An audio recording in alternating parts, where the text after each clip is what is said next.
अस्सलाम वालेकुम। प्रोग्राम का टहरा मैं हूं वकास वलाना। एक तरफ तो आज इस्लामाबाद हाई कोर्ट के अंदर ट्रायल हुआ, यानी समाअत हुई और उसके बाद पीर तक मुलतवी हुई और उसके बाद जो हुआ वो आपको बाद में बताएंगे। लेकिन मुल्क का सबसे बड़ा मसला इस वक्त इलेक्शन है। इलेक्शन 90 दिन के अंदर होना चाहिए, यह कानून था। कानून इसलिए था क्योंकि पिछले साल जून 2022 के अंदर एक अमेंडमेंट की थी और वो पाकिस्तान पीपल्स पार्टी के ही शायद शहादत अवान साहब, जो उनके पहले बड़े अहम रहनुमा और आज भी हैं, सीईसी के शायद मेंबर भी हैं, उन्होंने एक सेनेट के अंदर जो थी वो करारदाद टाइप पेश की। उसके बाद कानून जो है पास हुआ और उस वक्त सदर ममलकत मुल्क में नहीं थे, उनकी गैर मौजूदगी में चेयरमैन सेनेट का मकाम सदर थे, दस्तखत हो गए। और उसके बाद आज इस हफ्ते के अंदर ये हुआ कि जब इलेक्शन कमीशन से सदर ममलकत ने कहा कि मुलाकात करते हैं ताकि इलेक्शन की डेट का तयन किया जा सके, तो इलेक्शन ने खरी खरी सुना दी इलेक्शन कमिश्नर ने कि भाई आपसे क्यों मुलाकात करें, कोई नतीजा तो निकलना नहीं। और कानून के मुताबिक इलेक्शन कमीशन खुद मुख्तार बन चुका है। उसके ऊपर बहुत सारे जवाब दिए गए कि चूँकि ये पहले ही इलेक्शन कमीशन का काम था 1976 तक, उसके बाद ज़िया का दौर आया 1985 के अंदर, इसके अंदर एक ऑर्डिनेंस के जरिए अमेंडमेंट की गई, सदर को इख्तियार दिए गए, आज तक वो चलता रहा और उसके बाद अब फिर इलेक्शन कमीशन को इख्तियार दिए गए हैं। ये पहले पाकिस्तान पीपल्स पार्टी के ही एक बंदे ने ये करारदाद लेकर आए, फिर पाकिस्तान पीपल्स पार्टी सीईसी के इजलास में बैठी, उनके वज़ीर आला थे, वहाँ पर मरदमशुमारी और हल्का बंदियों की मंजूरी दी गई और उसके बाद अब आज जब सीईसी का उनकी पार्टी का इजलास हुआ है पाकिस्तान पीपल्स पार्टी का, तो वहाँ पर मुख्तलिफ बड़े बड़े रहनुमाओं ने मुख्तलिफ बयान दिए हैं और उन्होंने कहा कि 90 दिन से ऊपर इलेक्शन नहीं होना चाहिए। हमें 90 दिन के अंदर इलेक्शन करवाने की यकीन दहानी करवा कर हल्का बंदियों के ऊपर हमारी राय को लिया गया था, यानी हमारी रजामंदी को लिया गया था। यानी बादियो नज़र में कहा जाए तो पीपल्स पार्टी के साथ मुस्लिम लीग नून हाथ कर गई है। आज जब इलेक्शन कमीशन में पाकिस्तान मुस्लिम लीग नून के साबिक वज़रा गए और उन्होंने एक तो इलेक्शन कमीशन को कहा कि आप काम जल्दी से करें, उसके बाद जब सवाल किया गया कि इलेक्शन कब होंगे तो एहसन इकबाल, राना सनाउल्लाह थे, उन्होंने कहा कि 14 दिसंबर तक हमने इलेक्शन कमीशन को कहा है कि 14 दिसंबर तक हल्का बंदियों को मुकम्मल किया जाए। और फिर एहसन इकबाल ये कह रहे थे तो पीछे से राना सनाउल्लाह बोले फिर उसमें से 54 दिन ऐड कर लें तो फिर आपको इलेक्शन की डेट मिल जाएगी। यानी जब तक जो आपका हल्का बंदियाँ हैं वो 14 दिसंबर तक होंगी और उसके बाद आइन कहता है, कानून कहता है कि उसके अंदर 54 दिन ऐड किए जाएं तो फिर ही इलेक्शन होंगे। यानी ये फरवरी के दिन आ जाते हैं जो कि मुस्लिम लीग नून कह रही है और साथ ये भी कह रही है कि इलेक्शन जल्दी होने चाहिए। एक ये, दूसरा चेयरमैन तहरीक इंसाफ को एक केस के अंदर गिरफ्तार किया गया, वो उनके फैसले के मुताबिक वो आज अपनी सज़ा काट रहे हैं। दूसरे केस के अंदर जेल के अंदर से भी उनको गिरफ्तारी डाली गई। एक तीसरा केस भी उनके ऊपर रेडी है। एक केस के अंदर इस्लामाबाद हाई कोर्ट तक मामला गया, सुप्रीम कोर्ट तक गया, सुप्रीम कोर्ट ने इस्लामाबाद हाई कोर्ट में बॉल फेंक दी। इस्लामाबाद हाई कोर्ट के अंदर इलेक्शन कमीशन के जो वकील थे वो आज बीमार थे, वो पेश नहीं हुए। वहाँ पर तहरीक इंसाफ के वकला एहतजाज करते रहे और पीर तक ये समाअत चली गई है। और उसके बाद जब वो जो बड़ा वाकया है जो पाकिस्तान के अंदर मामूल बन चुका है, कभी 8 बच्चे लिफ्ट के अंदर फंस जाते हैं और उनको बचाने के लिए 14-15 घंटे लग जाते हैं। उसके बाद आज 18-19 वकला प्लस सहाफ़ी एक लिफ्ट के अंदर, इस्लामाबाद हाई कोर्ट के लिफ्ट के अंदर फंस जाते हैं और 1 घंटे तक वो कश्मकश में रहते हैं, जिंदगी मौत में रहते हैं, कलमे पढ़ने लग जाते हैं। यह है पाकिस्तान, ये पाकिस्तान का निज़ाम। और उसके ऊपर तहकीकात कब तक होंगी, कैसे होंगी, किसने करवाया, बकौल उनके देर संपार जो हमारे साथ ये कर रही है। और उस अभी तक की इतलात के मुताबिक एक टेक्निकल इशू था जिसकी वजह से ये हुआ। हमारे साथ बैरिस्टर आमिर हसन साहब पाकिस्तान पीपल्स पार्टी से, कैसर अहमद शेख साहब पाकिस्तान मुस्लिम लीग नून से और शाह खबर साहब माहिर कानून साहब हमारे साथ मौजूद है। बहुत शुक्रिया। शाह खबर साहब, आपको क्या लगता है कि ये तहरीक इंसाफ के चेयरमैन को रिलीफ अगर इस केस में पीर को मिल भी गया, लेट्स सपोज जमानत मिल भी गई, बाहर आने के तो कोई इम्कानात नहीं है ना? एक केस में होंगे, दूसरे केस में गिरफ्तार, तीसरे में गिरफ्तार, जिस तरह चौधरी परवेज लाही के साथ हो रहा है, या फिर लग रहा है कि कोई ना कोई राह निकल आएगी? आपका एनालिसिस सर। देखिए बात यह है कि इसके तो इम्कानात मौजूद हैं, क्योंकि जो मुसल्लमा उसूल है जो सजा की मुअत्तली के और जमानत पे देने की किसी को सजा हो जाए, तो वो तो ये है कि 3 साल की जो सजा होती है उसको कम सजा तस्वर किया जाता है और ये सजा की मुअत्तली के लिए एक अच्छा ग्राउंड होता है। लेकिन है ये सवाबदीदी इख्तियार होता है एपेलेट कोर्ट का, जो इस वक्त हाई कोर्ट है। तो ज्यादा चांसेस तो ये लग रहे हैं कि उनको ये रिलीफ मिल जाएगा, क्योंकि अपील का फैसला तो बाद में होता रहेगा। जी सर। लेकिन उसके नतीजे में अगर उनको ये रिलीफ मिलता है तो क्वेश्चन ये आता है कि क्या वो रिहा हो जाएंगे। यकीनन मेरे नॉलेज में कम से कम 2-3 केसेस या 2 केसेस तो ऐसे हैं कि जिसमें ऑलरेडी उनकी गिरफ्तारी जो है वो इनकॉर्पोरेट हो चुकी है जेल के रिकॉर्ड में। तो उसका कॉन्सिक्वेंस ये होता है कि अगर उनको यहाँ से जमानत मिल भी गई और उनको सजा सस्पेंड भी हो गई, तो उसमें ऑर्डर में ये लिखा होता है कि इनको फौरी रिहा कर दिया जाए जमानतनामा जमा कराने के बाद, अगर वो किसी और केस में मतलूब ना हो। तो वो तो हमें नजर आ रहा है, और वो उनकी गिरफ्तारी उस वक्त तक रहेगी जब तक वो जिन में उनकी गिरफ्तारी अमल में आ चुकी है, जब तक उनमें से वो जमानत पर रिहा नहीं होंगे। तो दूसरा आपने ये भी देखा है कि बहुत सारे केसेस में उन्होंने उबूरी कबल गिरफ्तारी जमानत करवाई हुई थी। वो कानून ये कहता है कि जब मुल्जिम खुद पेश ना हो तो फिर वो जमानत की जो है वो बुरी चल नहीं सकती। तो आपने देखा है कि बहुत सारे केसेस में उनकी बुरी कबल गिरफ्तारी जमानतें भी जो हैं वो अदम पैरवी की वजह से खारिज हो चुकी हैं। जी। तो ये एक लंबी एक्सरसाइज है जो कि इमरान खान साहब फेस करेंगे। लंबी एक्सरसाइज है, मतलब एक साइफर केस में तो वो जेल के अंदर से गिरफ्तार हुए हैं। 9 मई का एक मुकदमा है जो अभी तक उनके ऊपर लटका है, तोशाखाना में इस्लामाबाद हाई कोर्ट के अंदर समाअत है। तो आप कह रहे हैं लंबी एक्सरसाइज है।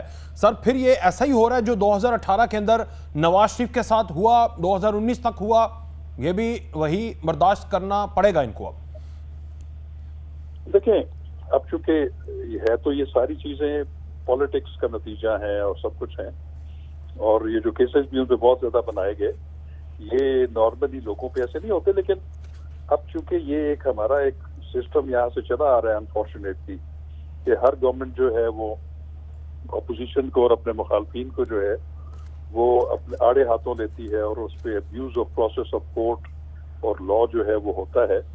लेकिन ये चूंकि अभी सिलसिला है, अनफॉर्चुनेटली हम अभी तक उस नहज पे नहीं पहुंचे, इतने पॉलिटिकली मैच्योर नहीं हुए कि जहाँ पे हम अपनी टॉलरेंस का मुजाहरा करें। अब जब इक़्तिदार में हो तो उस वक्त हम कोई ऐसे इकदाम न करें अपने मुखालफिन की हार्म ट्विस्टिंग के लिए, और जब वो खुद इक़्तिदार में आ जाएं और वाइस वर्सा, ये ऐसा ही है।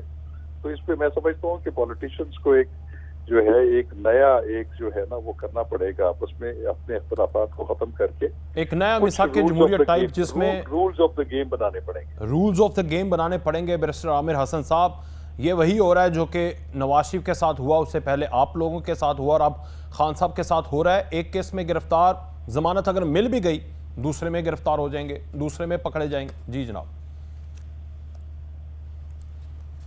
जरूरत नहीं है, सियासत के बुनियादी असूल के ऊपर चलने की जरूरत है, अखलाकी असूलों के ऊपर चलने की जरूरत है। पाकिस्तान के अंदर सियासत को ये समझने की जरूरत है कि सियासत मसाइल के हल के लिए होती है, और इसमें सिर्फ ये है अगर आप सियासी मुखालिफ हैं तो आपका रास्ता मुख्तलिफ हो सकता है, लेकिन आप सियासी दुश्मन नहीं हैं।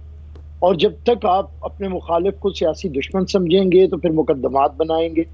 और देखिए, रूल्स ऑफ गेम की इसलिए भी जरूरत नहीं है कि अगर आप सियासतदान होंगे तो फिर तो आप कभी भी नहीं सोचेंगे कि अपने मुखालिफ के साथ ये सलूक करना है। और पीपल्स पार्टी इसलिए ये वांगे दौल कह भी सकती है कि हमने पाकिस्तान के अंदर सियासत को इसी रुख पे डालने की कोशिश की है। हमने जिन लोगों ने शहीद जुल्फ़िकार अली भुट्टो की फांसी में किरदार था, हमने उन्हें MRD में बिठाया और उनके साथ मिलके एक डिक्टेटर के खिलाफ जदोजहद की। जिन लोगों ने हमारे खिलाफ मुकदमात बनाए, हमें जेलों में रखा। मोहतरमा बेनज़ीर भुट्टो सुबह एक शहर की अदालत में होती थी, शाम को एक शहर की अदालत में होती थी। आसिफ अली जरदारी साहब अपनी जवानी से जेल में गुजारे थे, उनके बच्चे जो छोटे थे उस वक्त 3, 4, 5 साल, उनकी उंगली पकड़ के माँ जेल के गेट पे होती थी। तो हमने जब वक्त आया तो उन्हें ARD में शामिल किया और जमहूरियत का उन्हें सबक देते हुए दूसरे डिक्टेटर मुशर्रफ तो फिर जब ये 200 केसेस के करीब खान साहब के ऊपर केसेस हो रहे थे, आप हुकूमत में थे, खामोश क्यों थे? आपकी खामोशी, आपकी रजामंदी थी, आपकी जमहूरियत कहां गई इस 16 माह में? मेरी बात सुने, खान साहब के ऊपर कोई भी सियासी केस नहीं हुआ। खान साहब अगर किसी जज को गालियां बकेंगे तो वो केस होगा, अगर इलेक्शन कमीशन ऑफ पाकिस्तान को गालियां बकेंगे तो केस होगा, अगर वो कोई हमला करवाएंगे किसी इदारे के ऊपर जाके तो केस होगा। तो देखिए, केसेस तो बनते हैं, हम पे भी बने हैं, हम कहते हैं, हम कब कहते हैं आप चूंकि हुकूमत क्या में थे, हमने उनका आपके सामना तो नहीं खाना किया? खुले नहीं, वो हुकूमत में नहीं रहे, उनके खुल गए। तो यही इंतकाम की सियासत है ना, यही रूल ऑफ गेम नहीं है, इसी को आपने आप बनाना थोड़ा था। सा अगर बैठ सुन लीजिए, आप थोड़ा अगर बैठ के थोड़ा स्टडी करके आते तो आपको पता होता कि मुझे पढ़ाएं बस। हमने कितना भुगता है। सुन तो लें भाई, हाँ जी। तोशा खाना हमने कितना भुगता है। हाँ जी। अभी ये 2 साल पहले तोशा खाना केस में जरदारी साहब अदालत के सामने गए, हम उनकी लीगल टीम में थे, हमारे ऊपर लाठीचार्ज हुआ, आंसू गाज फेंकी गई, हमें सड़कों पे घसीटा गया। तस्वीरें चाहिए, क्लिप्स चाहिए तो भेज देता हूँ जी, जी, आपको, जी, जी। बाकी पूरा रिपोर्ट हुआ नेशनल मीडिया पे। तो हम इस तरह करते हैं। हमने कब कहा कि हमसे केसेस खत्म करें? हमने कब कहा? देखिए, ये अगर सियासत के बुनियादी असूलों पे अमल दरामद होगा, एहतसाब का एक इदारा बनेगा, सियासतदान के लिए भी, जज के लिए भी, जर्नल के लिए भी। ये नहीं कि कोई मुजाहिर नकवी छुप के बैठ जाएगा पीछे कि उसके ऊपर केस नहीं खुल सकता, कोई फैज अमीर बैठ जाएगा कि उस पर केस नहीं खुल सकता। तो तब पाकिस्तान के अंदर इसी तरह होगा कि सियासतदान कभी एक तरफ का पकड़ा जाएगा, कभी दूसरी तरफ का पकड़ा जाएगा। हम कल वाले को भी ये समझाते थे कि तू इतना पक्का लाडला नहीं है, वक्त आएगा। और हम आज भी अगर कोई लाडला बनना चाहता है तो उसे भी समझाते हैं कि लाडले अवाम के बनो, ये काम छोड़ो, वक्त के ऊपर इलेक्शन करवाओ, एक दूसरे के केसेस से सियासी फायदा हासिल ना करो, केसेस में का अदालतों में सामना करो, अदालतों से रिहाई लो, किसी को ना फंसाओ। और जिन्हें अदालतों ने अभी तक मुजरिम कहा है वो अब रेस्ट करें, जब वो बाइज्जत बरी हो जाएंगे तो फिर सियासत कर लें। तो इसमें कोई इतनी बात नहीं, सियासत के बुनियादी असूल पे आना पड़ेगा, जिसकी पीपल्स पार्टी प्रचारक भी है और लोगों को रहनुमाई भी उस तरफ करे। ठीक, आज शहबाज शरीफ साहब कैसे साहब कह रहे थे कि नवाज शरीफ वतन वापस आएंगे, शायद 15 अक्टूबर की तारीख दे दी है उन्होंने, और वो आकर फेस करेंगे सारे कानून को। जब आपको पता है कि आपके लीडर के साथ 2018 में ये हुआ, तो आज जो दूसरी जमात का लीडर है उसके साथ जो हो रहा है और आपके हुकूमत में शुरू हुआ, तो इसको नहीं होना चाहिए था ऐसा, या ठीक है जो बैरिस्टर साहब कह रहे हैं कि इंतकाम नहीं है, जो उन्होंने किया वो हो रहा है उनके साथ? जी बनाना, आप सारी बात बड़ी तफसील से सुन रहे हैं। देखिए, बात तो यही है कि हर हुकूमत में जो हुकूमत चली गई उसके ख़िलाफ़ एक्शन हुआ, और जो हुकूमत आई है वो उसने उनके ख़िलाफ़ इल्ज़ाम है कि आप अपने जो है सियासी हरीफ के साथ गलत किस्म के हथकंडे इस्तेमाल कर रहे। देखिए, हमारे मुल्क में क्यों 1970 तक हमारा मुल्क जो है ना, सारी दुनिया मिसालें दे रही थी पाकिस्तान की, क्योंकि मैंने वो देखा है, वो पीरियड गोल्डन पीरियड था पाकिस्तान की इकानमी का। और साथ वाले इंडिया जो है, हालांकि 6 गुना उनकी आबादी है और आज वो 13 गुना है, उस वक्त उनकी इकानमी 4 गुना थी हमसे पहले 20 सालों में। ये नहीं है कि पाकिस्तानियों में सलाहियत नहीं है, लेकिन क्या हुआ जब से हमने ये शुरू किया आपस में एक दूसरे के साथ झगड़ना, हालत क्या हुई? पहले तो देखिए कि बांग्लादेश जो बना उसमें भी नहीं हुआ ना, कोई कंसेंसस नहीं बना। कंसेंसस बन जाता तो कभी ये ना वक्त हमें देखना पड़ता कि मुल्क 2 लाख हो जाता। फिर उसके बाद 77 का मार्शल लॉ लग गया और भट्टो साहब को जुडिशल मर्डर हो गया। तो मैं ये कहना चाह रहा हूँ कि हर वक्त हमने अभी जो 5 साल हमने गुजारे हैं उसमें तो 3.5 पौने 4 साल तो चोर डाकू के गर्दान के अलावा हमने कोई सुना ही नहीं है। अब ये भी जो कुछ हो रहा है आपके सामने है कि केसेस हो रहे हैं, तो जब तक बड़ी अच्छी बात, जब तक हम इससे तरक्की नहीं कर पा रहे, बाहर के लोग यहाँ नहीं इन्वेस्टमेंट कर रहे, हम तो यही कर रहे हैं कि कोई ना कोई हम एक दूसरे से इंतकामी कार्रवाइयाँ कर रहे हैं। हमें समझना पड़ेगा मुल्क को आगे बढ़ाने के लिए हमें किसी न किस्म का मिनिमम एजेंडा ज़रूर बनाना पड़ेगा। जिस तरह ये अभी बात हो रही है ना, उसके बगैर अगर आप आपस में हम लड़ते ही रहेंगे, जो कुछ हमारे साथ मिनिमम एजेंडा इलेक्शन है, इलेक्शन करवा दें, इलेक्टेड गवर्नमेंट आए 90 दिन के अंदर। इलेक्शन तो होना ही चाहिए, वो तो आती रही, पहली बार तो गवर्नमेंट बनाना, कोई पहली बार तो इलेक्शन नहीं हुए। हमने किसी इलेक्शन को माना है? किसी इलेक्शन को आज तक माना है? तो ये इलेक्शन हो जाएंगे क्या फर्क पड़ जाएगा? इलेक्शन तो 7-8 हो गए हैं, मुसलसल हो गए। अभी 15 साल से तो जमहूरियत चल रही है, 15 साल तो जमहूरियत चल रही है। जो कोई इलेक्शन होता है दूसरा मानता नहीं है। पहले बैठना पड़ेगा हम सबको, अगर पाकिस्तान को आगे बढ़ाना है, और अगर को पाकिस्तान को हमने इसी तरह करना है जो हालत हो गई है, जो सूरत हाल इस वक्त है, ये काबिल अमल ही नहीं है, ये रहने वाली बातें नहीं हैं। जो हम अपनी आवाम को जिस तरह का जो नुकसानात पहुँचा रहे हैं, हम लड़ रहे हैं, सारी बातें पॉलिटिशियंस की हो रही हैं। मुकदमात में सारे पॉलिटिशियंस के होते हैं। सुप्रीम कोर्ट ज़्यादातर तो इन्वॉल्व है सियासी फैसलों में। लोगों को कहाँ रिलीफ मिलना चाहिए, ज़्यादा तो वक्त वो होना चाहिए ना। आपका पूरे का पूरा मीडिया कभी कितनी बात करता है आम आदमी की, यही लड़ाई झगड़ा और एक दूसरे के साथ, ये छोड़ेंगे तो हम बात करेंगे। चल, जब तक हमें बेसिक समझना पड़ेगा हमें कि मुल्क को आगे बढ़ाने के लिए कोई ना कोई इलेक्शनों से मसला हल नहीं। इलेक्शन कितने हो चुके हैं आपके यहाँ? इलेक्शन कोई पहली बार तो नहीं है, किसी इलेक्शन को माना इलेक्शन ही तो झगड़े की बुनियाद। रूल ऑफ गेम जो शाह खबर साहब कह रहे हैं कि अब भी टाइम है क्या कि हुआ तायुन कर लें आपस में बैठकर, क्योंकि नजर आ रहा है कि पीपल्स पार्टी और नून लीग ने भी आपस में अनकरीब लड़ पड़ना है। जो हालात चल रहे हैं वो 90 दिन के ऊपर कह रहे हैं और आप कह रहे हैं कि हम लड़ते ही रहे। फरवरी में हम तो लड़ते ही रहे हैं ना, पहले भी लड़ते रहे। पीपल पार्टी और नून लीग जो पावर में आता है वो दूसरे के खिलाफ वो इल्जाम शुरू हो जाते हैं, उसके खिलाफ एक्शन। अच्छा, एक और बात है, हमें बैठना पड़ेगा, इलेक्शनों से मसला हल नहीं होगा मिनिमम। जी ठीक है। ले शाह खबर साहब, एक तो मान के पॉलिटिकल लीडर के बैठना पड़ेगा शाह खबर साहब, दूसरा ये आहत चीमा साहब का आज सुप्रीम कोर्ट ने एक समाअत को निपटाया है, एक दरख्वास्त को जो नैब ने वापस ले ली। उसमें सुप्रीम कोर्ट ने कहा है कि 3 साल तक एक बंदे को रगड़ कर, और अब आप कह रहे हैं कि शवाहिद नहीं है, तो ये पिछले 4.5 सालों में जो हुआ, जरदारी साहब भी पार्लियामेंट में खड़े होकर कह रहे थे हमने बड़ी नैब्स देखी हैं, ये अगर आज कर रहे हो कल तुम्हारी बारी भी आएगी। तो जिसकी बारी आई है वो भुगते। 4 सालों में उसने राग ही ये लापा हुआ था, गलत हुआ। ख्वाजा साद रफीक का केस देख लें, आहत चीमा का आज देख लें। शाह खबर साहब जी देखिए, बात ये है कि जो नैब की कारकर्दगी रही है, और न सिर्फ नैब तो 1999 में आया ना, इससे पहले एहतसाब एक्ट था, उससे पहले प्रेसिडेंशियल रेफरेंसेस हुआ करते थे। तो ये मैं समझता हूँ कि जितना भी आज तक एहतसाब के नाम पे जो कुछ होता रहा है वो तो ज्यादा पॉलिटिकल ओपोनेंट्स की जो है वो आर्म ट्विस्टिंग के लिए होता रहा है। आपने देखा कि जब 99 में जनरल मुशर्रफ ने टेक ओवर किया तो उसके बाद जो नेशनल अकाउंटेबिलिटी ऑर्डिनेंस 1999 आया जी सर, उसमें तो ये था कि हमने किसी को भी नहीं छोड़ना, और जो लूटी हुई जो दौलत है वो बाहर से हमने वापस लानी है, और बेलाग, और वो जो है एक ट्रांसपेरेंट इनके वो होगा, एहतसाब होगा। लेकिन उसके बाद हमने फौरन देखा कि जब जनरल मुशर्रफ के पहले 3 साल थे, उसके बाद उन्होंने जब वो इक़्तिदार जो है अवाम के मुंतखब नुमाइंदों को जब देना था, तो उनको फिर जो किंग पार्टी बनानी थी उसके लिए उनको किसी नैब को इस्तेमाल किया। वही लोग जो कि जेलों में बंद थे उनको जो है वो वॉलंटरी रिटर्न के नाम के ऊपर या प्रोसिक्यूशन वापस करने के ऊपर वो जेलों से आके उनको उस पार्टी का हिस्सा बनाया गया और बाद में इक़्तिदार उनको दिया गया। ठीक सर। तो ये मैं तो कभी भी इसके बारे में जो है खुशफहम नहीं रहा कि नैब का इदारा जो है वो कभी भी जो इस मुल्क में असल एहतसाब है उसके लिए बना था। हाँ, ये छोटे मोटे जो सरकारी मुलाजमीन हैं जो कि पेटी किस्म की करप्शन में इन्वॉल्व हैं, उनको जरूर सजाएं हुई हैं लंबी, और उनके साथ प्ली बारगेन भी हुआ। लेकिन ये जब जैसे आज चीमा साहब वाली बात है, अब देखें कि ये एक शख्स है जिसको आपने गिरफ्तार किया, उसको 90 दिन आपने उसका फिजिकल रिमांड दिया, उसको लॉकअप में रखा, फिर बगैर रेफरेंस बनाए हुए आपकी इन्वेस्टिगेशन ही कंप्लीट नहीं हुई 3-3 साल, तो फिर कोर्ट्स ने उनको जो है वो फिर रिहाई दी जमानत के ऊपर।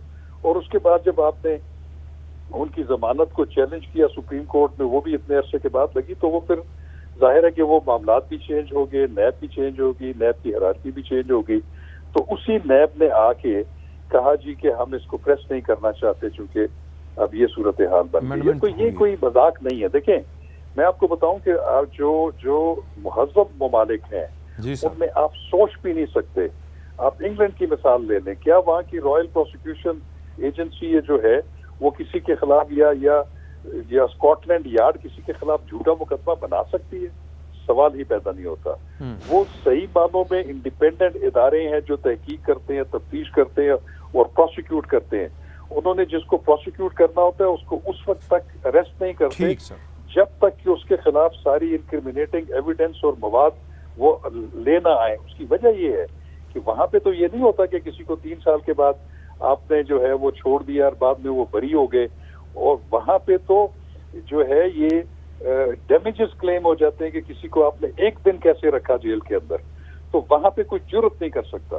तो मैलिशियस प्रोसिक्यूशन का जो लॉ है, मैं समझता हूँ उसको एक्टिव होना चाहिए कि जो मुकदमा किसी पे बनाता है और उस पे वो साबित नहीं कर सकता, ही मस्ट बी पनिश्ड। और अगर आपने किसी को बगैर सबूत के और सिर्फ प्रिजम्पशंस के ऊपर या पॉलिटिकल विक्टिमाइजेशन उसके इस तरह तो ट्रीट फिर करने के लिए अगर साहब आपने तो ऐसा किया तो फिर तो मैं समझता हूँ कि जो सुप्रीम कोर्ट ने आज अभी भी ऑब्जर्वेशंस दिए वो बिल्कुल ठीक है। उससे पहले भी ऑब्जर्वेशंस आती रही है। ठीक। जो हमारे जो मकबूल बाकिर साहब के मुश्तमिल एक बेंच था, उन्होंने भी जो कुछ नैब के बारे में कहा था, तो ये तो एक मजाक है। मेरा ख्याल है कि या तो आप एक ऐसा इदारा बनाएं जो कि वाकई सही मानों में जो है वो एहतसाब करे और जिस पे अवाम का भी एतबार हो, लोगों का भी एतबार हो। ठीक है, इस तरह से अगर आप करेंगे जी ठीक है। बैरिस्टर साहब, एक तो इस पे बात कर लें, दूसरा आपके पुराने यार, आपके दोस्त, आपके सीनियर, आपके लीडर लतीफ़ खोसा साहब आज लिफ्ट में फंस गए। वो कह रहे हैं वकला तहरीक का आगाज़ करेंगे।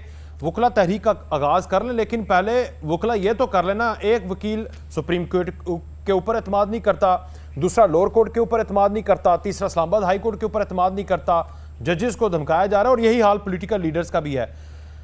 वकला तहरीक की ज़रूरत है इस वक्त जनाब? देखिए जी, मैं तो लतीफ़ खोसा साहब की सेहत सलामती के लिए दुआ गो हूँ। अल्लाह पाक अपने हमेशा एक सेहत में रखे, सलामती में रखे। ये अगर कोई धमकी थी तो हम इसकी मजम्मत करते हैं, वगरना अगर कोई फॉल्ट था हाई कोर्ट के अंदर है, वकला का पूरा इख्तियार होता है। हम लोग जानते हैं, शाखावर साहब भी जानते हैं, इस तरह तो नहीं होता कि हाई कोर्ट की लिफ्ट के अंदर हमला भी हमारा अपना भर्ती किया गया होता है कि यहाँ पे भी कोई साजिश हो जाए। तो इस चीज़ को देखना पड़ेगा। बहरहाल मेरे लिफ्ट पे फंसने पे क्या वकला तहरीक चलनी चाहिए, ये तो फैसला वकला ने करना है। लीगल फैटर्निटी है, लोगों की मुबैना तौर पर जान लेने की कोशिश की बकौल लतीफ़ खोसा। मैंने तो इस पे आपको जवाब दे दिया कि ये हाई कोर्ट की एक लिफ्ट थी, इस पे इन्वेस्टिगेशन की जा सकती है। अब इस पे इल्ज़ाम दर इल्ज़ाम तो नहीं लगाया जा सकता। ये भी तो चीज़ रवैया पाकिस्तान के अंदर कॉन्स्पिरेसी थ्योरीज तो वैसे ही बड़ी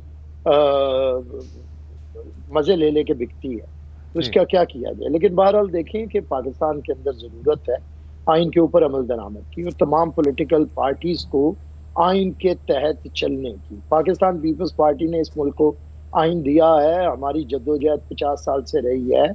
हमसे लोग ये तवक्को कर लेते हैं कि अगर हम आपके इत्तेहादी हैं तो आपके गैर आइनी बातों को मान लेंगे। इस तरह नहीं होता। या हमारी हुकूमत है तो हम किसी इदारे की, भले वो जस्टिस इफ्तिखार की अदलिया हो, उसके आगे सर झुका लेंगे, ऐसा नहीं होता। अगर कोई डिक्टेटर हो तो उसके आगे हम सर झुका लेंगे, ऐसा नहीं होता। पीपल्स पार्टी ने अपनी तारीख से ये साबित किया है। इसलिए मैं समझता हूँ मुल्क को इस वक्त ज़रूरत है कि आइन के तहत 90 दिन के अंदर इलेक्शन हो। किसी सियासी जमात को इलेक्शन से राह फरार इख्तियार नहीं करनी चाहिए। और अगर किसी के ऊपर मुकदमात हैं, कोई मुजरिम है, वो अदालतों से रिलीफ ले, यही तरीक़ाकार है।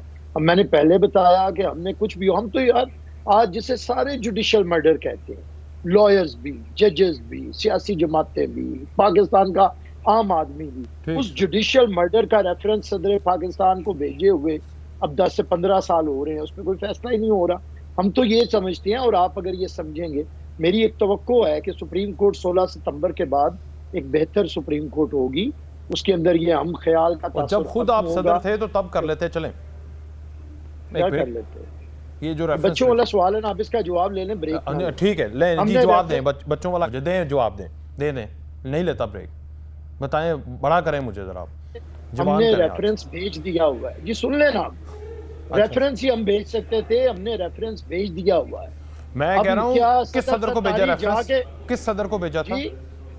आपका भला हो जाए, सदर ने रेफरेंस भेजा था सुप्रीम कोर्ट ऑफ पाकिस्तान को। हाँ ठीक है। अब सदर जरदारी जाके चीफ जस्टिस की जगह पे बैठ के अदालत लगा के ये काम नहीं कर सकता। ये आइन में नहीं लिखा हुआ हुजूर।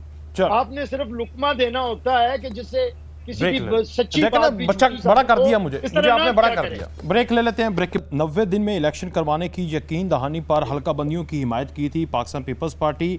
14 दिसंबर तक इलेक्शन कमीशन को हल्का बंदियां मुकम्मल कर लेनी चाहिए और फिर उसमें 54 दिन ऐड कर लें तो इलेक्शन की तारीख निकल आएगी नून लीग। जी कैसा साहब? जी देखिए, हमारी आज जो प्रेस कॉन्फ्रेंस की गई उसमें कहा गया कि इलेक्शन कमीशन से हमने कहा है कि जल्द से जल्द इलेक्शन कन्वीन करें, मुनक्किद करवाएं। ठीक। अब पता नहीं इलेक्शन कमीशन ने ये बात उनसे की है, जो बात हो रही है कि 4 महीने हमें चाहिए। हालांकि आईनी तौर पे तो पहले दिन से प्राइम मिनिस्टर साहब ने शुरू से, शहबाज शरीफ साहब ने कहा था कि 90 दिन में इलेक्शन होने चाहिए। अब सारी पार्टियां जो CCI की मीटिंग हुई उसके बाद से खामोश हैं, कोई सही क्लियर बात नहीं हो रही। उसी CCI की मीटिंग में ही तय होना चाहिए था ना कि कब ये होगी, हल्का बंदियाँ होगी कब कंप्लीट और कब इलेक्शन होंगे। अब तो इलेक्शन का तो कोई हर जिसका जो दिल में आता है, जो मुंह में आता है, वो इलेक्शन की डेट दे रहे हैं। सदर साहब कहते हैं कि हमारे साथ बातचीत करें, इलेक्शन कमीशन कहता है कि नहीं हमने इलेक्शन की डेट देना है। तो ये तो मामला मुझे लगता है कि फिर दोबारा सुप्रीम कोर्ट में जाता हुआ नज़र आ रहा है और उसमें भी वक्त लगेगा। तो इलेक्शन, हमने एक इलेक्शन जो आईनी इलेक्शन कमीशन की जिम्मेदारी है, और आज से तो नहीं, वो शुरू से उनको पता है कि इलेक्शन होने हैं, 5 साल का पीरियड पूरा होने के बाद इलेक्शन हो रहे हैं। फिर अगर हल्का बंदियाँ कंप्लीट नहीं हुई तो इसमें तो बहुत सी बातें की जा सकती हैं। और इसमें क्या, जब तक हम वादे तौर पे बताया ही नहीं जाए, अभी तक इलेक्शन कमीशन ये नहीं बता रहा कि इलेक्शन की डेट कौन सी होगी। अगर उन्होंने ही डेट देनी है तो देखिए ना, असम्बलियाँ तो डिज़ाल्व हो गई, असम्बलियाँ तो ख़त्म है, नहीं है कोई भी असम्बलियाँ। आज 15 दिन हो गए असम्बलियाँ टूटे हुए। तो फिर उसके बावजूद अगर इलेक्शन की डेट ही नहीं दी जा रही तो ये तो इस मुल्क में एक बहुत बड़ा अलमिया है। कम अज़ कम सबको मिल के इलेक्शन की, सदर साहब को इलेक्शन कमीशन ने जवाब दे दिया और वो सदर साहब ने उनसे कहा कि जी मैंने फैसला करना है। तो ये तो वही सुप्रीम कोर्ट में ही फिर ये जाएगा। और कब इलेक्शन होगा मैं कोई क्लियर नहीं कह सकता। हर एक पार्टी अपना अपना पॉइंट ऑफ व्यू दे रही है। आज मैं भी समझता हूँ कि 90 दिन में इलेक्शन होना चाहिए, और मैं ये भी समझता हूँ कि अगर 90 दिन से ऊपर होंगे इलेक्शन में तो मुस्लिम लीग को बहुत ज़्यादा नुकसान होगा। मुल्क को तो होगा ही होगा। मुल्क तो जो जो जो मामला चल रहे हैं, मईशत के मामला चल रहे हैं, जो वैसे आप देख रहे हैं कि पिछले 10 दिन में 10 रुपये डॉलर बढ़ गया है। पिछले दिनों में आप देख रहे हैं कि अब बेचैनी है, जो रेट बढ़ रहे हैं, बिजली के रेट बढ़ रहे हैं। आज ही मुझे अभी हल्के से बहुत से लोगों ने इकट्ठा होकर एहतजाज कर रहे हैं बिजली के निर्ख बढ़ने से। आम आदमी की तो सकत से ही बढ़ गया है। तो हमें कोई इन मामलात में कहाँ सूझबूझ है, कहाँ सोचा जा रहा है, कहाँ डिस्कस हो रहा है। असम्बलियाँ तो नहीं हैं, अब कहाँ डिस्कस होगा। मुझे तो ये बता दीजिए ना कि ये जो इतने बिल्कुल जिसका जो दिल करता है वो रेट बढ़ाए जा रहे हैं, तो आवाम तो नाला है ना, और बहुत तकलीफ हो रही है उससे।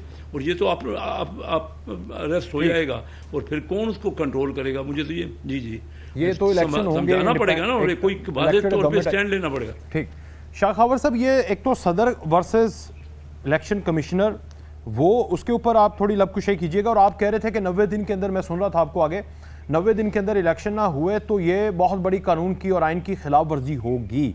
और ये इलेक्शन कमीशन अगर मान ही चुका है या वो उस अमेंडमेंट के ऊपर यकीन करके बैठ गए हैं जी हमारा ही इख्तियार है, तो फिर उनको तारीख दे देनी चाहिए, एम्बिग्यूटी खत्म करनी चाहिए। क्यों नहीं कर रहे शाह खबर साहब? मैंने अपने एक और प्रोग्राम में जिसका आप जिक्र कर रहे हैं उसमें बड़ी तफसील से मैंने 2-3 जो आईनी शिकें उनका जिक्र किया है। आर्टिकल 48 का भी किया है, जिसके तहत सदर मुमलिकत ने जो है वो इलेक्शन कमीशन को लेटर लिखा है कि आर्टिकल 48(5) के तहत जो है वो जब असम्बलियां डिसॉल्व हों, प्राइम मिनिस्टर की एडवाइस के ऊपर फिर 90 दिन के अंदर इलेक्शन होता है और केयर टेकर गवर्नमेंट जो है वो बनाई जाती है। तो उनका एक लेटर जो है वो इलेक्शन कमीशन ऑफ पाकिस्तान को गया। उसके जवाब में उन्होंने उनको मजीद मरासला लिख दिया। उन्होंने उसकी अपनी एक इंटरप्रिटेशन की। उन्होंने कहा कि अभी जो है वो सदर मुमलिकत इस चीज के मजाज नहीं है। असल में ये प्रॉब्लम बेसिकली ये है कि हमारा जो आईनी इदारे हैं इनके अंदर जो अदम एतमाद एक दूसरे का और एतमाद का फुकदान है, ये बड़ी खतरनाक सूरत हाल है। मैं ये समझता हूँ कि सदर मुमलिकत ने भी अगर ये मरासला लिखना था तो वो जो उन्होंने बाद में ये जो जहमत की कि उसको लॉ डिवीजन के लिए की जो है वो ओपिनियन मांग ली, पहले मांग लेते। या चले अगर उन्होंने इलेक्शन कमीशन को लेटर लिख भी दिया, इलेक्शन कमीशन उसको रिस्पॉन्ड करता, उनको बिल्कुल मिल लेते और वो जो उन्होंने मरासले की उसमें उनको जवाब भिजवाया वो दू बदू उधर बताते। और अगर उनकी आपस में कंसिस्टेंसी ना होती तो फिर लॉ डिवीजन से इसकी जो है वो राय ली जा सकती थी। तो मैं ये समझता हूँ कि सबसे पहले तो ये है कि अगर बोनाफाइडी हो हर साइड से तो फिर तो मैं समझता हूँ कि हर चीज का हल निकल आता है।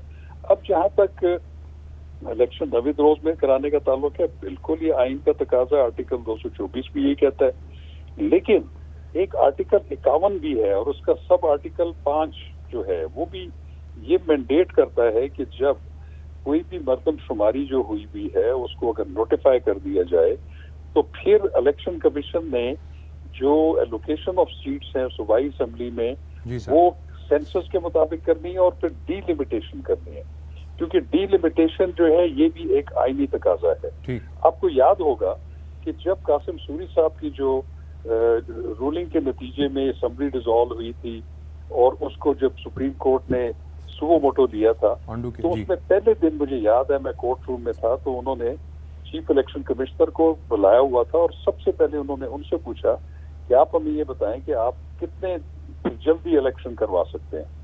तो उन्होंने वहां पे ये फरमाया था कि हमने गवर्नमेंट को बहुत सारे मरासले लिखे कि वो जो सीसीआई की मीटिंग के मुताबिक आपका जो लास्ट सेंसस है, मरदमशुमारी है, उसको नोटिफाई करें ताकि हम डीलिमिटेशन करें जो है वो कौमी असेंबली की नशिस्तों की। तो उसमें उन्होंने कहा कि हमें उसके लिए वक्त दरकार होगा। उनका बयान रिकॉर्ड के ऊपर है सुप्रीम कोर्ट में, सुप्रीम कोर्ट की जजमेंट का भी हिस्सा है।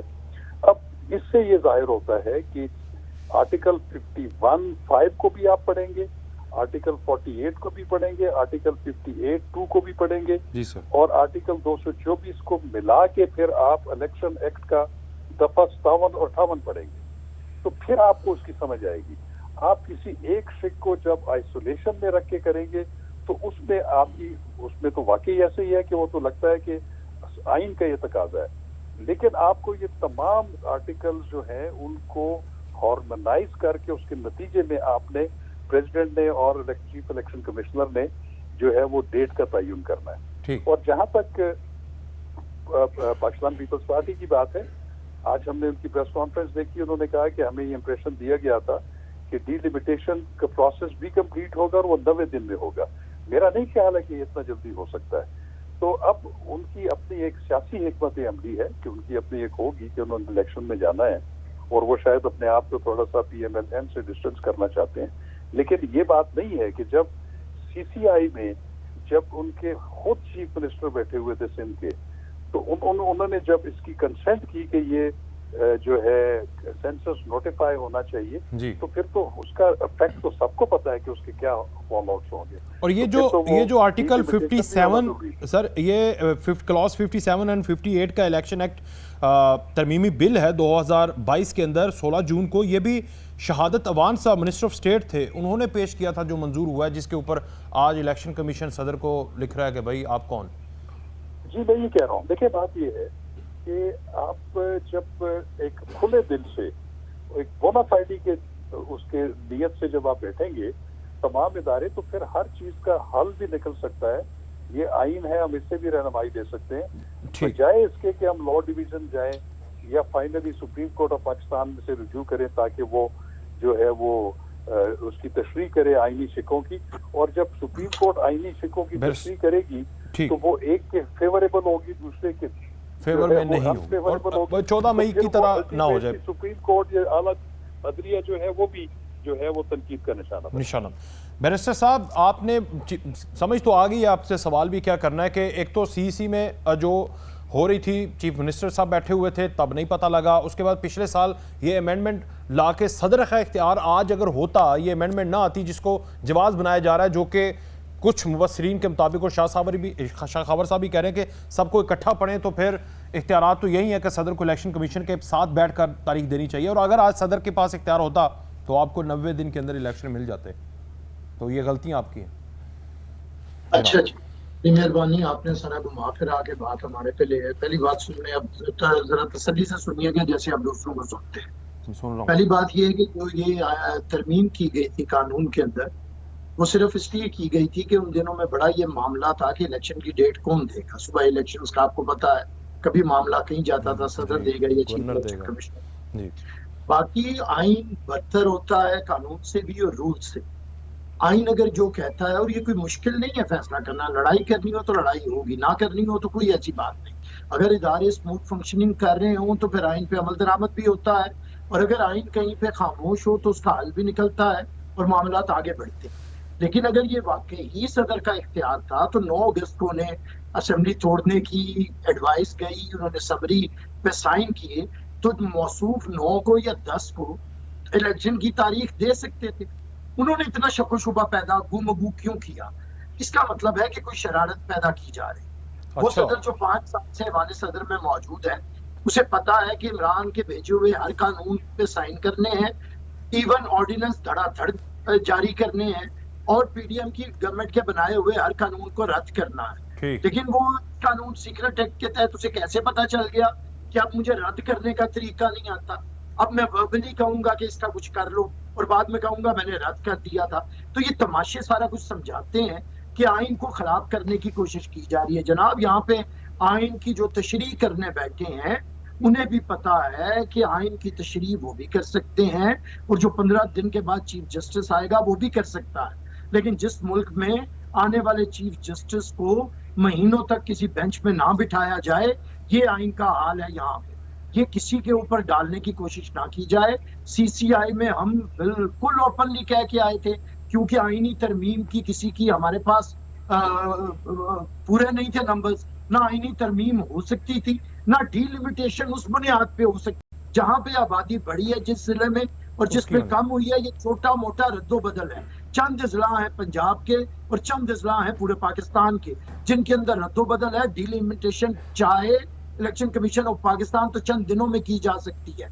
और दूसरी बात ये है कि इलेक्शन कमीशन की पूरा पाकिस्तान मदद करना का पाबंद है। सदर पाकिस्तान से लेके नीचे तक हर अमला, एक सिपाही तक उसे असिस्ट करेगा। अगर वो चाहे तो अमला भर्ती करके 30 दिन के अंदर कर सकता है। उसका फर्ज था 5 साल से वो तनख्वाहें ले रहे थे 90 दिन के अंदर इलेक्शन करवाने की, अब तो 60 दिन के अंदर इलेक्शन करवाने की। अब तो उन्हें 90 दिन मिल गए हैं और किसी तरह भी वो तजावुज नहीं कर सकते हैं। इसलिए अगर आप ला जाके हमारी नीयतों पे भी शक करनी है, किसी को मैं मेरी बात सुन, अब मैं बोल लूं थोड़ा सा, आप मेरी बात सुन रहे सुनाएं भाई, पूरी सुनाएं, मैं सुन ही जा रहा हूं। सीसीआई क्यों बैठ गई? सीसीआई में ऐसा क्यों? हम सीसीआई में बैठ के कह के आए हैं कि इलेक्शन आगे नहीं बढ़ेगा, और ये हम ऑफिशियल स्टेटमेंट दे रहे हैं। और हमसे सीसीआई में वो कैसर साहब ने भी कहा वहां पर कोई बात तो तय हुई नहीं थी, खबर तो नहीं आई थी कि आपने उस वक्त अपनी शर्त रखी हो। ये कैसर साहब ने भी कहा है, और खबर भी शायद कोई ऐसी नहीं आई थी। ये खबर आई थी कि इलेक्शन 90 दिन से आगे होगा। ये खबर क्यों से दिखाएं जरा? देखिए, झूठ के कोई फर्क नहीं होते। अच्छा, मेरी बात सुने, आपने सदर को शरारती कहा। आपका हर वक्त काम है क्या नियतों पे? हम कह रहे हैं नियतों पे क्या शक कर रहा हूँ यार? मेरी बात सुने, एक मिनट। वैसे साहब गुस्सा ना किया करें, गुस्सा ना किया करें, गुस्सा सेहत के लिए बुरा होता है, और आप जवान आदमी हैं। मैं कह रहा हूँ, आप कह रहे हैं सदर ने शरारत की, 9 तारीख के बाद उसको दे देनी थी तारीख। ठीक है, सदर कैसे तारीख देता जब 22 पिछले साल 16 जून 2022 को आपके शहादत वान एक अमेंडमेंट लेकर आ गए। अच्छा, आज अगर सदर दे सकता है तो 10 अगस्त को क्यों नहीं दे सकता था? आज भी तो ये आज तो है ना, पूछा ना बेचारे ने खत लिख के। आप क्यों नहीं बात सुनते हैं? क्या मसला है? ये नहीं समझ यार, मैं सुन ही जाऊं बस आपकी बात सुनिए। शाह खबर साहब बात करते रहे, आपका कोई सवाल उठता ही नहीं है आपके अंदर, और मेरी दफा आपके मरोड़ उठने लगते हैं सवालों के। आपको मैंडेट है, आपने हुकूमतें की हुई हैं, आपसे सवाल करना मेरा फर्ज है सर। कोई शाह खबर से राय लेना, उनका राय देना, वो मैं एग्री डिसएग्री कर सकता हूँ। आपसे तो फर्ज है, आपने तो एक्शन लिया हुआ है, आइन में तरमीम की हुई है। यार बात ही नहीं करने देते आप। मसला आपका ये है कि आप अच्छे खासे मौजू से हटाते हैं। देखिए बात ये कि कहीं पे नहीं, मैंने ये आर्ग्यूमेंट रखा है कि अगर आज सदर आईनी तौर पे डेट दे सकता है तो 10 अगस्त को भी दे सकता है ना, तो दे देता। किसने उसे रोका हुआ? तो जवाब उसको 10 अगस्त को भी यही मिलना था, ऐसा ही है। दूसरी बात ये है कि मैं आपको खुलेआम कह रहा हूँ कि अगर कोई कानून बना है तो कानून सुपरसीड नहीं करता कॉन्स्टिट्यूशन को। कानून सुपरसीड नहीं करता तो फिर बनाया क्यों? चले ब्रेक का कहा जा रहा है, एक ब्रेक ले लेते हैं सर। अच्छा कैसर साहब 1 मिनट दे दें, वो ब्रिस्टर साहब कुछ बोल रहे थे, मुझे ना बुरा मनाए मेरे साथ। जी ब्रिस्टर साहब कंप्लीट कर लें यार। नहीं, वो बात करें प्यार मोहब्बत से, प्यार मोहब्बत से। देखें ना, सवाल करना मेरा फर्ज है, जवाब देना आपका फर्ज है, और आप पूरी कौम को जवाब दे रहे हैं इस प्लेटफॉर्म के जरिए, मुझे अकेले को नहीं दे रहे सर। आप सारे सवाल कर लें ताकि मैं बोल सकूं। जी सर, हो गया कि आपका मैं हमेशा रिक्वेस्ट करता हूँ एक तो देखिए, सवाल जवाब एक होता है, शरारत एक होती है। पहले आप फैसला कर लें कि हमने सवाल जवाब, आपने ये प्रोग्राम शरारत का किससे हिस्सा कर रहा रखना हूँ है। जनाब? एक बात कर प्लीज, बात ये है कि आपने मुझे कहा कानून इसलिए ये बनाया गया था कि उस वक्त मसला था कि सूबाई जी, असेंबलियों वो में आपने अगर बता दिया, ठीक है। वो तो कौन, वो कानून के सुकम को दूर कर दिया गया हमेशा के लिए कि ये मामला अदालतों के अंदर ना जाए। अब अगर ये मामला जो है इख्तियारात इलेक्शन कमीशन के हैं, इलेक्शन कमीशन को सदर पाकिस्तान से मुलाकात कर लेनी चाहिए थी। सदर पाकिस्तान अगर ये समझते थे कि आईनी तौर पे उनका इख्तियार है तो उन्हें ये 10 अगस्त को इस्तेमाल कर लेना चाहिए था। लेकिन जब नीयत में फतूर हो, हर तरफ से आइन को रोंदने की बात हो, सियासत खेलने की कोशिश हो, सदर की कुर्सी पे बैठा शख्स जेल से आने वाली डायरेक्शन के ऊपर मुल्क के अंदर फसाद फैलाना चाहता ठीक है, शरारत करना चाहता हो तो बीमार फिर ये होता है। अब जरा टाइम कम है तो उनको भी टाइम दे देना। समझ जो आ गई। बीमार हलफ लेते हुए सदर वजीर आजम से, उसकी मर्जी हो तो कानून पास करे, उसकी मर्जी हो तो ना करे। इमरान खान के सारे कानून मंजूर, और इमरान आपके खान ना हो तो ये गलत है। पॉइंट तो सर। कैसर साहब असल में तो शरारती आप हैं। घर चला। ले जी, कैसर साहब असल शरारती जो है ना, इस वक्त लंदन में बैठे हुए हैं शहबाज शरीफ साहब, जो जाते जाते ये मर्दमशुमारी और नोटिफिकेशन नोटिफाई करने वाला एक शुरली छोड़कर चले गए। और आज आपके दिल के करीब इत्तेहादी वो आपसे 90 दिन में इलेक्शन मांगेंगे, तो इनकी हालत अल्लाह ना करे वो हो जो अटक जेल में बैठा बंदा जो बेचारा पंजाब इलेक्शन मांगते मांगते अटक में ही चला गया पंजाब की जेल। जी सर। राणा साहब, असल में शरारती आप हैं जो एक दूसरे को लड़ा रहे हैं। कभी किसी को अभी होना क्या चाहिए, लेकिन 15 दिन गुजर गए। इलेक्शन कमीशन का काम है ना, इलेक्शन कमीशन का काम है ना कि इलेक्शन की डेट अनाउंस क्यों नहीं कर रहे। कोई इलेक्शन की डेट अनाउंस करें ताकि ये कन्फ्यूज़न, मैं आपको कह रहा हूँ इससे बहुत ज़्यादा कन्फ्यूज़न फैल रहा है। और इससे जो अफरा तफरी हो रही है ना, उनको आपको अंदाज़ा नहीं हो रहा।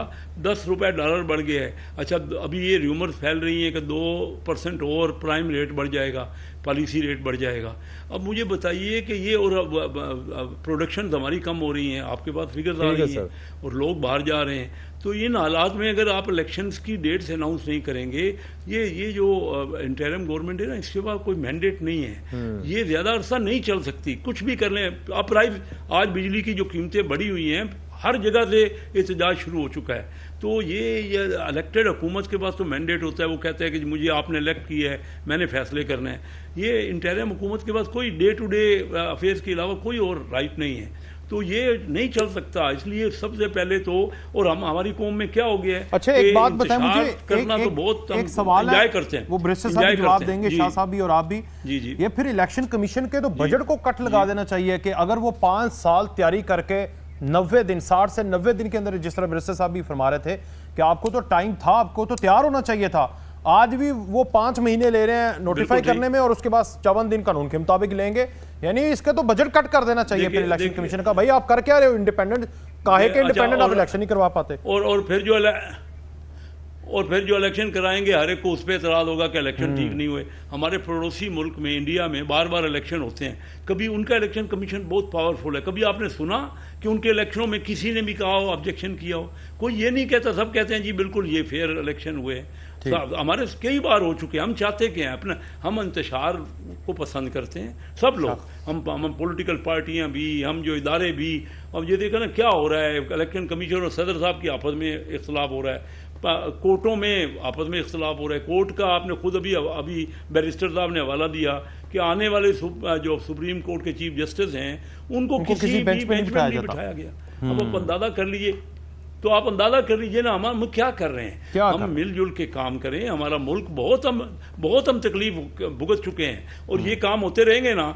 आपके प्रोग्रामों से कोई बेहतरी नहीं आनी, मैं आपको सही बता रहा हूँ। जिस किस्म की बात हम आपस में कर रहे हैं ना, नहीं, मैं तो पॉजिटिव बात करने की कोशिश कर रहा हूँ कि पॉजिटिव करें, तो गलत को गलत, स्याह को स्याह, सफेद को सफेद करें।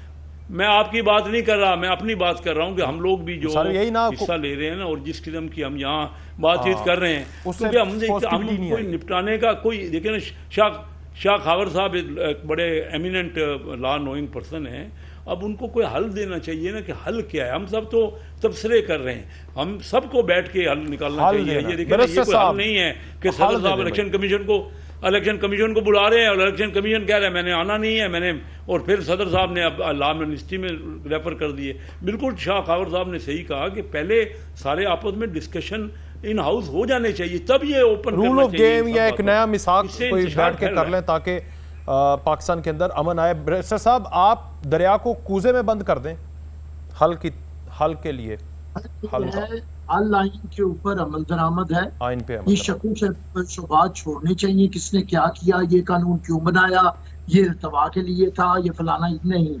अगर कोई सियासी जमात अपनी मजबूरियों की वजह से या किसी फर्द वाहिद की, मैं फिर कहता हूँ कि पॉलिटिकल पार्टीज कलेक्टिव विजडम की तरफ आए। देखें ना, पीपल्स पार्टी ने सीसी का इजलास बुलाया और हमने फैसला किया।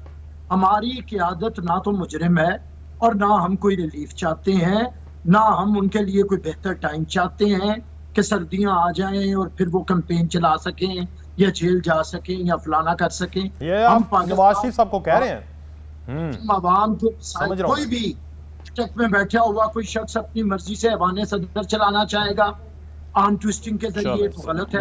पाकिस्तान के लोगों के मसाइल को सोचें। बहुत शुक्रिया बैरिस्टर साहब आपका भी, बहुत शुक्रिया कैसर साहब आपका भी, और शाह खावर साहब आपका भी। इजाज़त, अल्लाह हाफ़िज़।